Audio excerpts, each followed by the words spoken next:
first gunshot missed. The second did not. Rain exploded against the steel beams of Iron Bridge as a body stumbled backward toward the roaring Black River beneath Blackstone City. For one terrible second, Detective Rowan could not tell which twin had been shot. The brothers looked exactly alike even now at 28. Same sharp jaw, same storm gray eyes, same dark hair soaked by rain. But then one of them smiled, and Detective Rowan immediately knew it was Adrian. Because Elias Vale never smiled during violence, Adrian wiped blood from the corner of his mouth and laughed weakly as police sirens closed in around the bridge. "You know what the funny part is," he muttered. Across from him, Elias stood trembling, exhausted, bruised, and heartbroken. "What?" Adrian's grin widened despite the blood running down his neck. "Father still wouldn't know which one of us to arrest." Lightning tore across the sky. And somewhere far below, the river crashed like a hungry beast waiting to swallow secrets whole. Blackstone City was not a normal city. People called it the City of Two Faces. By daylight, it glittered with elegance, towering glass skyscrapers, rooftop gardens, luxury trains suspended above rivers, musicians performing in crowded lantern markets, and ships glowing gold along the harbor. But at night, Blackstone transformed. Underground gambling clubs opened beneath restaurants. Illegal races screamed through tunnel highways. Smugglers operated beneath the docks. Entire streets changed personality after midnight. It was a city where good people learned to lie to survive, and monsters learned to smile beautifully. Perhaps that was why the Vale twins became exactly who they were. Their mother, Alina Vale, used to say she knew the boys before they were even born. "When one kicked," she once told her sister, "the other became still." Even inside the womb, they were opposites. The firstborn was Adrian. The second was Elias. Marcus Vale celebrated proudly when the twins arrived. 2 sons, 2 heirs, 2 future champions. He imagined them becoming inseparable.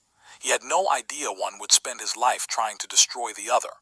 As children, the twins shared a bedroom overlooking the glowing streets of Blackstone. Elias slept near the window. Adrian preferred the darker corner near the closet. Even their sleeping habits reflected their souls. At 6 years old, Elias loved sketching the city skyline in little notebooks. He asked questions about stars, bridges, music, and why lonely people sat near the train station every night. Adrian asked different questions. How long does it take for someone to bleed out? Can birds survive if you clip only one wing?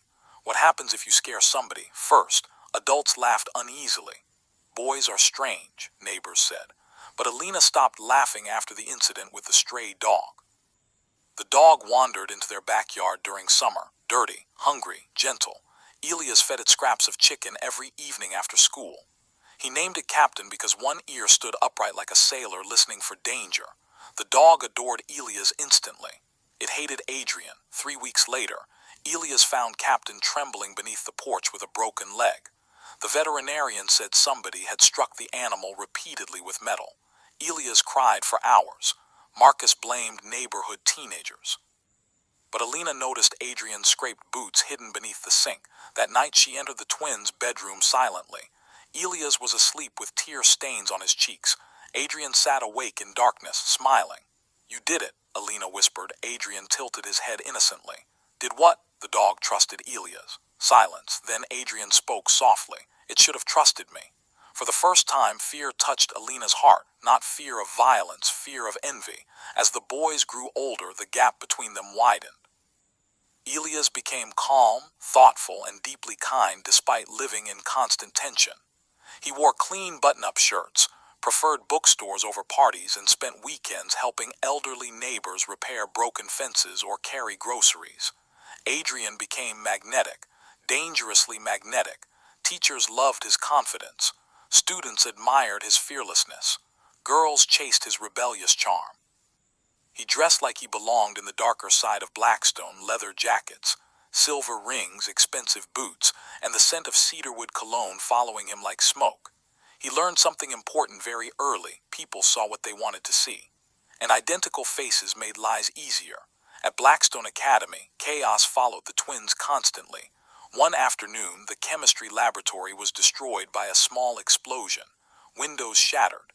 Smoke flooded the hallway. A teacher suffered burns on his arm. Security cameras showed Elias entering the room minutes before the explosion. Marcus arrived furious. "You could have killed someone." "It wasn't me."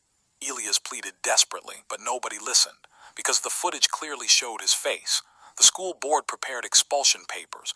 Elias sat in the office barely breathing while whispers spread through the hallway, violent, unstable, dangerous, exactly what Adrian wanted. Then Alina arrived. Unlike Marcus, she asked no questions immediately. She simply looked at the footage repeatedly. Again, again, again, then she noticed it. The boy in the recording opened the laboratory door with his left hand. Elias was right-handed. Adrian was left-handed. The room fell silent. Marcus stared at the screen in disbelief. The principal slowly turned pale. And somewhere outside the office, Adrian quietly disappeared before anyone could confront him. That night, Marcus struck Elias across the face. Not hard enough to injure him, hard enough to break something worse. "Trust. I don't know what's happening to this family anymore," Marcus muttered. Elias stood frozen. He wanted to scream the truth, wanted to expose every lie, every manipulation, every cruel trick Adrian had pulled for years. But exhaustion swallowed him. Because how do you prove innocence against someone wearing your face? Only Alina remained certain, always. One evening she sat beside Elias while he sketched bridges near the harbor. "You must never become him," she whispered. Elias stared at the paper quietly. What if he destroys everything first? Alina touched his cheek gently. "Then build again." By 17, Adrian's cruelty became more sophisticated. He no longer hurt people openly. He preferred psychological games, invisible wounds. He learned how to turn people against Elias with terrifying precision. He spread rumors, forged messages, pretended to be Elias online. He once flirted with 3 girls simultaneously while pretending to be his brother, then watched silently as Elias got slapped in the cafeteria by furious classmates. Adrian laughed so hard afterward he nearly cried. "You should see your face when people hate you," he told Elias later. "You enjoy this?" Elias asked quietly. Adrian leaned close. "No," his smile widened. "I need it." Then Clara Monroe entered their lives, and everything changed. Clara first met Elias during a thunderstorm. She had been standing outside Bellamy Books near Harbor Street struggling to carry a box of damaged novels through heavy rain. Most people ignored her. Elias didn't. Without speaking much, he helped her carry every box inside. His sleeves were soaked. His hair dripped water onto the wooden floor. Yet he apologized for making a mess. Clara laughed. "You apologize too much," smiled awkwardly. It was the first genuine smile he had shown in months. Clara was unlike anyone else in Blackstone. She believed truth mattered. She noticed details. And most dangerously of all, she saw through performances. "You and your brother aren't alike at all," she told Elias one evening. That sentence haunted Adrian the moment he heard about it, because all his life people compared the twins physically. But Clara saw something deeper. She saw souls. And she chose Elias without hesitation. Adrian could not tolerate that. The sabotage began slowly. A missed dinner reservation. Cruel messages Clara thought Elias sent, flowers thrown away before reaching her apartment. Then came the worst night. Adrian arrived at Clara's apartment pretending to be Elias. Perfect voice, perfect clothing, perfect imitation. At first Clara believed him until the conversation turned cruel. "You talk too much about dreams," Adrian told her coldly. "Journalism won't change the world." Looked stunned. "You never speak like this." Adrian smirked internally. "Maybe you never knew me." Then he kissed another woman outside Clara's building deliberately where she could see. Clara's heartbreak shattered instantly, and Adrian walked home smiling through the rain. The next morning, Elias arrived carrying Clara's favorite books. She slapped him before he spoke. The sound echoed across the apartment hallway. "I trusted you," stood motionless, confused, broken, and suddenly terrified, because he realized Adrian had crossed into something irreversible. Weeks passed. Clara disappeared from his life. Elias stopped sketching, stopped eating properly. Even Alina noticed darkness settling into him. Meanwhile, Adrian seemed brighter than ever. He hummed while making coffee, whistled around the house, smiled constantly. That frightened Alina more than anger ever could. Then one evening, Clara visited unexpectedly. Alina welcomed her quietly into the kitchen. "I need to ask something strange," Clara admitted nervously. Alina nodded. "Elias wears cedarwood cologne." Silence. Then Alina slowly set down her teacup. No, Clara's face drained of color, because the man who destroyed her trust had smelled strongly of cedarwood, and only Adrian wore that scent. Suddenly every memory replayed differently. The smile, the posture, the coldness in his eyes. She had loved the wrong twin for one terrible night. The confrontation happened during Blackstone Academy's graduation gala beneath hundreds of crystal lights. Music stopped when Clara publicly accused Adrian. Gasps spread through the ballroom. Marcus immediately defended him. Enough madness, but Alina stepped forward, her voice trembled with years of buried pain. You never truly looked at your sons. The room became silent. She turned toward Adrian. When Elia's lies, guilt reaches his eyes first. Then she faced Marcus. But Adrian's smile slowly faded. Enjoys deception. For the first time in decades, Marcus looked uncertain. And Adrian realized something horrifying. His greatest disguise was finally cracking.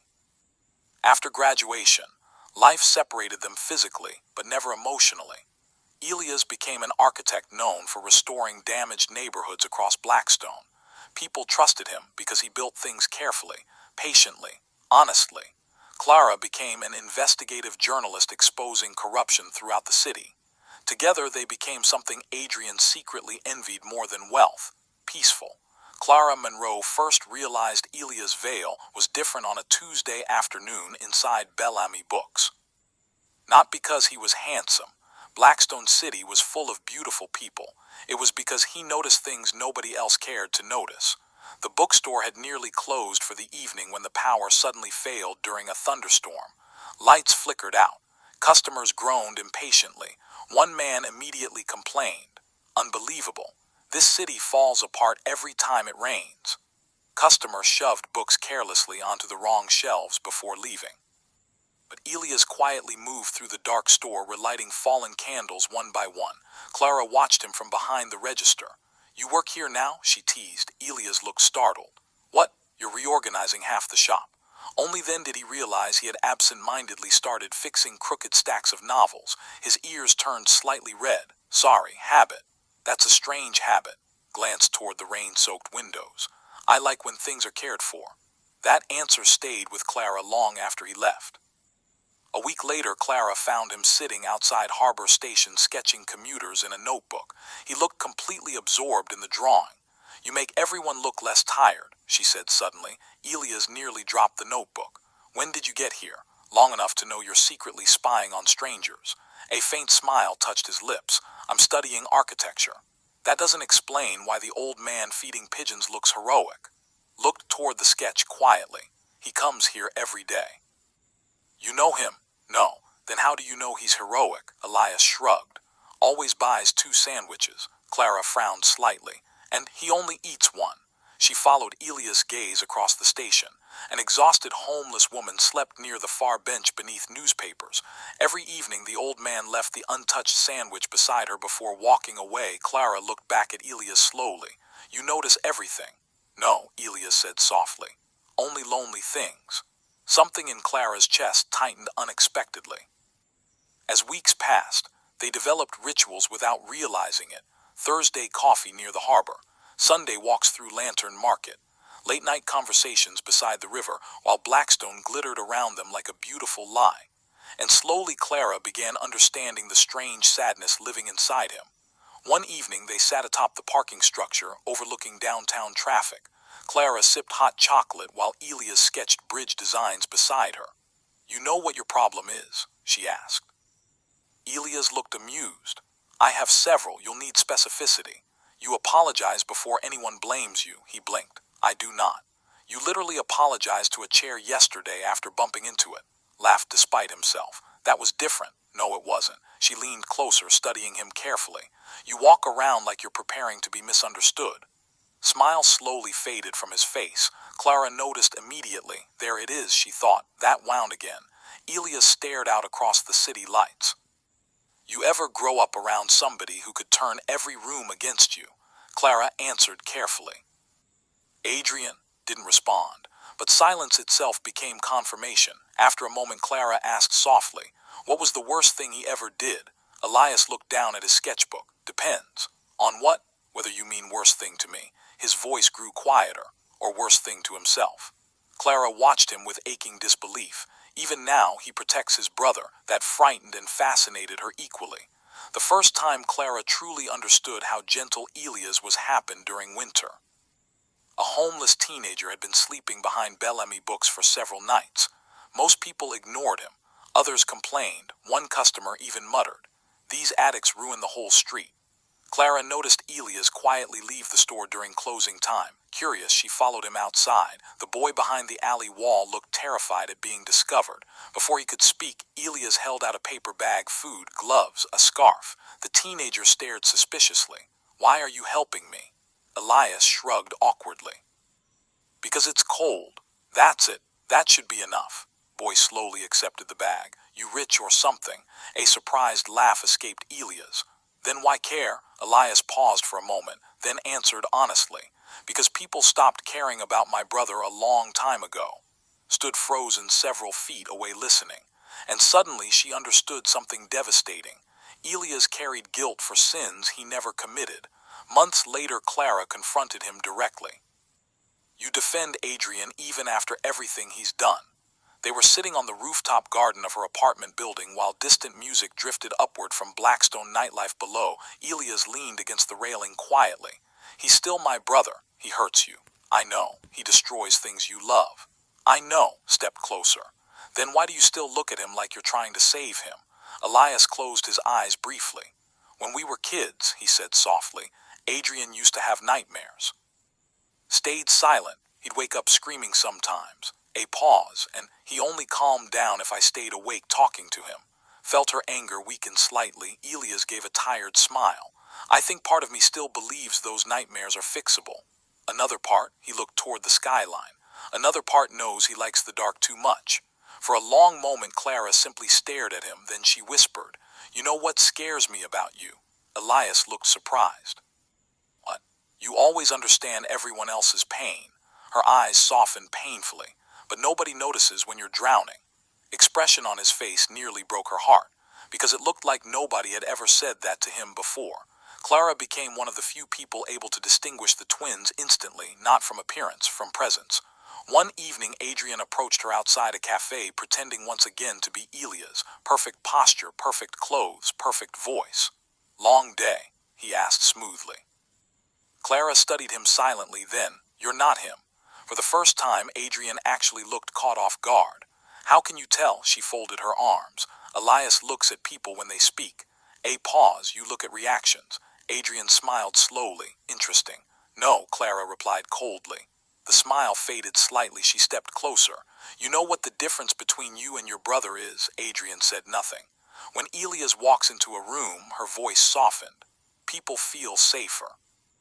Something dark flickered across Adrian's face, not anger, hurt, and Clara realized with sudden clarity he had spent his entire life hearing comparisons he could never win. One rainy evening, Elias finally asked Clara the question haunting him for months. "Why me?"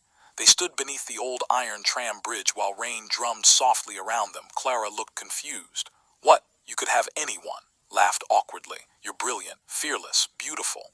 And I'm," he searched for the word, "tired." Stepped closer until rain glistened between them. She said gently, "You're careful. Look down. That's not always good." "It is when the whole city worships reckless people." Stared at her quietly. Clara touched his face softly. "Do you know what I noticed the first day we carried every single damaged book like they mattered?" A faint smile appeared. "That's a strange thing to remember." "No," Clara whispered. "It tells me everything about you." Then she kissed him slowly beneath the rain, while Blackstone City glowed around them like a dangerous dream. And for the first time in years, Elias stopped feeling invisible.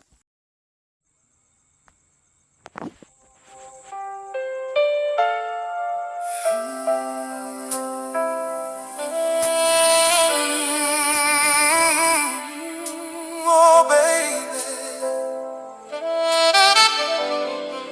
yeah. I spent so many nights trying to hide who I was, and you came along.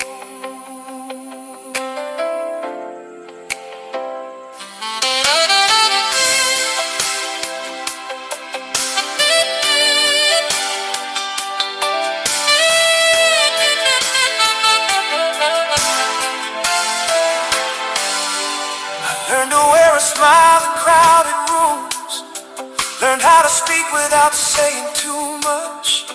People only saw the face I carried, never the soul underneath the dust. I've been mistaken for somebody stronger, somebody colder than I could ever be. But every time this world tried to change me, you look deeper and still stay with me. Girl, you saw the hurt behind these tired eyes, and instead of walking away, you held me through the night. Oh, the way you see me, like I'm worth being loved, like I don't have to fight for it.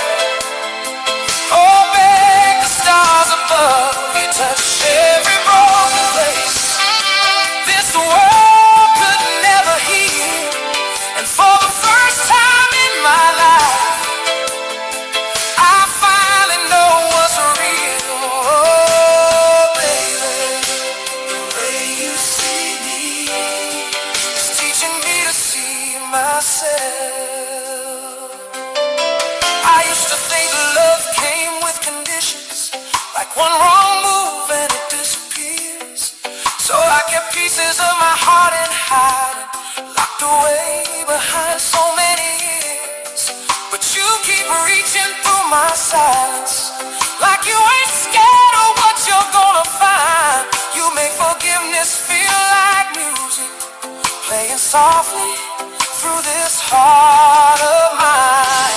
And every wall I built, you tear down tenderly. Now every shattered part of me feels less afraid to breathe. Oh, the way you see me, like I'm more than all my scars, like heaven took its time somehow when it made this heart of yours. You hold me like tomorrow's safe, like I don't have to run. And after all the lonely nights, you make me feel like home. Oh, baby, the way you see me has changed the man I am. Oh, I never knew love could feel this honest. I never knew peace could sound your name. And if forever's just a moment, then let me spend it this way, right here in your arms, where I don't have to be afraid.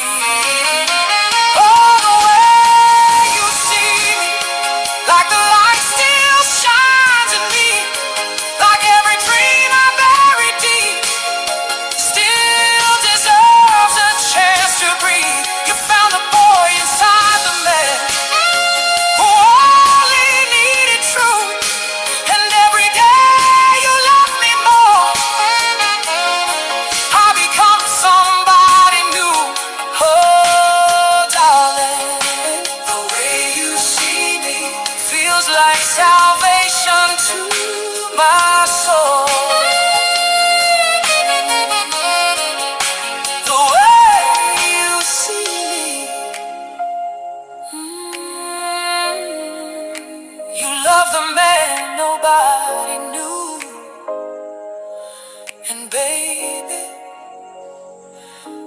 because of you, I finally do.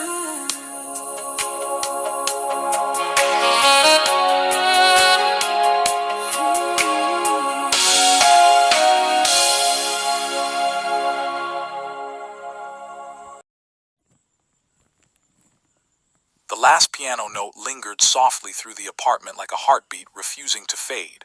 Rain tapped gently against the balcony windows, while the city lights of Blackstone shimmered far below them. Elias sat quietly at the old upright piano near the corner of Clara's living room, his fingers still resting on the keys after finishing the melody. The Way You See Me looked almost embarrassed after playing it, like he regretted allowing someone to hear that much of his soul at once. several seconds Clara said nothing. She simply stared at him, not the polished version he showed strangers, not the careful man always trying to hold himself together, but the vulnerable one hidden beneath years of silence. Elias glanced down awkwardly. You don't have to say anything. Finally exhaled slowly. Elias, her voice nearly broke. That song feels like standing inside your heart. Gave a nervous laugh. That sounds terrifying. No, she whispered. It sounds lonely. The room fell quiet again. Clara walked slowly toward the piano. You wrote all of that for me? Elias nodded once. I didn't know how to explain it normally. She looked at him with unbearable tenderness. You always explain yourself beautifully. A sad smile touched his lips. Most people never listen long enough to hear me.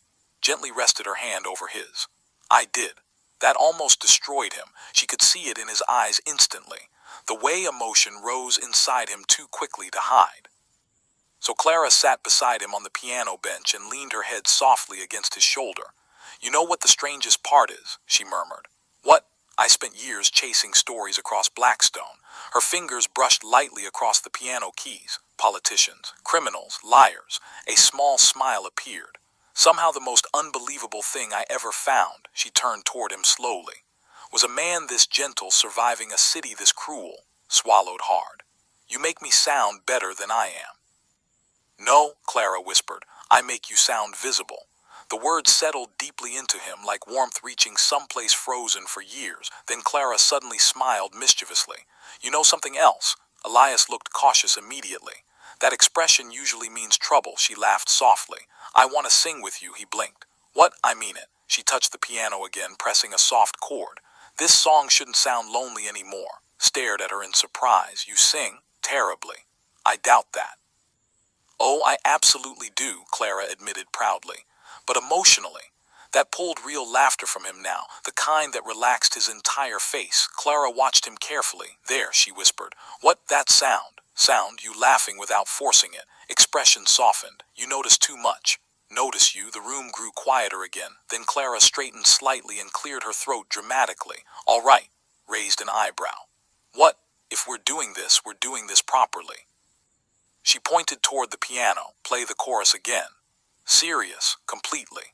You said you sing terribly. Yes, but with passion. Shook his head, smiling helplessly. You are unbelievable. Yet you're still in love with me. Unfortunate for my peace of mind. Clara grinned. Play the song, Elias. He hesitated only a moment before his fingers returned softly to the keys. Warm chords filled the apartment once more. This time, Clara listened differently, not as someone hearing his pain, but as someone wanting to stand inside it with him. Then quietly, a little nervously, she began to sing beside him. Her voice was not technically perfect. It carried tiny cracks, breathiness, emotion too raw to polish. But Elias stopped playing for half a second just to stare at her, because nobody had ever sounded more beautiful to him. Clara laughed mid-lyric. Stop. You're incredible. No, I'm brave, she corrected. Different thing. Smiled again and continued playing while her voice slowly grew stronger beside his melody. And somewhere between the piano notes, rainstorms, laughter, and imperfect harmonies, Elias realized something life-changing. Love was not finding someone who completed your music. It was finding someone willing to sing beside you before the song was finished.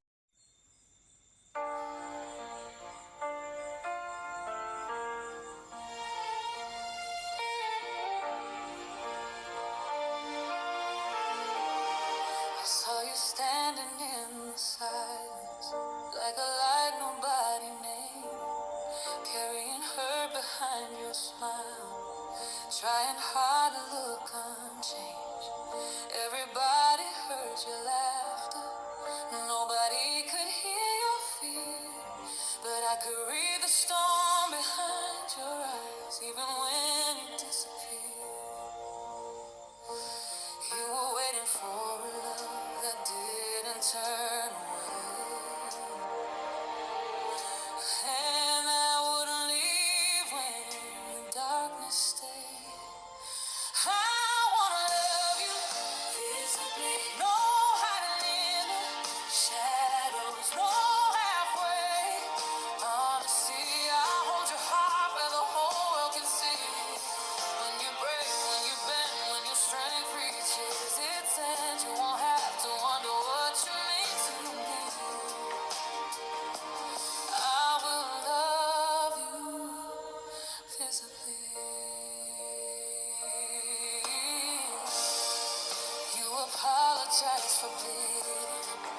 like pain was something wrong, like surviving made you weaker after being strong so long. So let me learn your heavy silence. Let me stay when nights get hard. I don't want the polished version. I want every shattered part.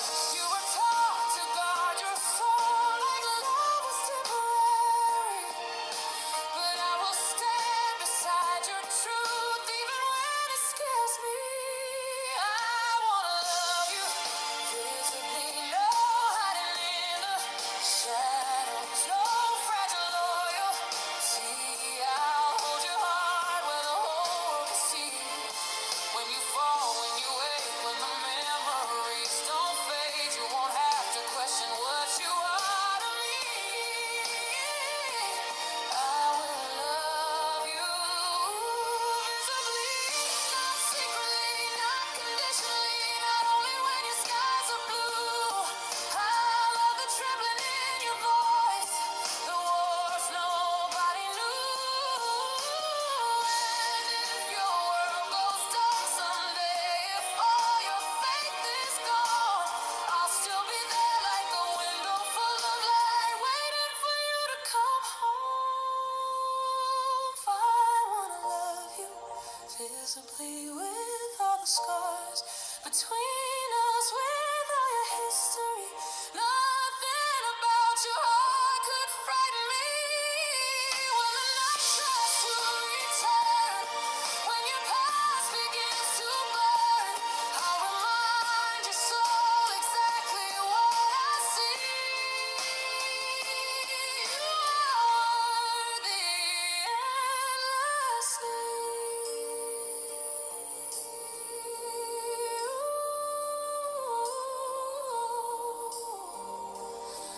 Oh, I love you visibly.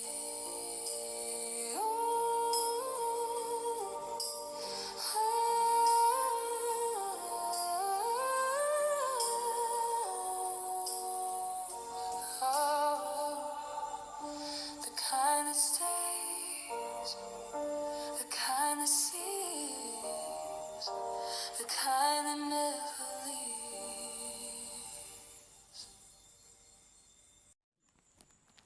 Meanwhile, Adrian descended into Blackstone's criminal underworld, smuggling, extortion, violence. People feared his name in places where sunlight barely reached. Yet every few years he returned to Elias' life like a curse refusing to die. A sabotaged business deal, a false accusation, a mysterious threat, always hidden, always personal, and always impossible to prove. Then came the final secret, the one that led them back to Iron Bridge beneath the storm. Detective Rowan had spent months investigating a criminal empire controlling Blackstone's underground ports. Every clue eventually pointed toward Adrian, except official records kept placing Elias near the crimes. Again, someone had been using identical faces like weapons, and this time the consequences included murder. When police finally cornered Adrian on Iron Bridge, Elias arrived first, not to condemn him, to save him. "You can still tell the truth," Elias pleaded. Adrian laughed bitterly. "Ruth," Rain poured harder. "You know what truth is?" He stepped closer. "Truth is father loved whichever son made life easier." Elias's expression cracked painfully. Adrian continued softly, "And mother loved us both enough to suffer for it."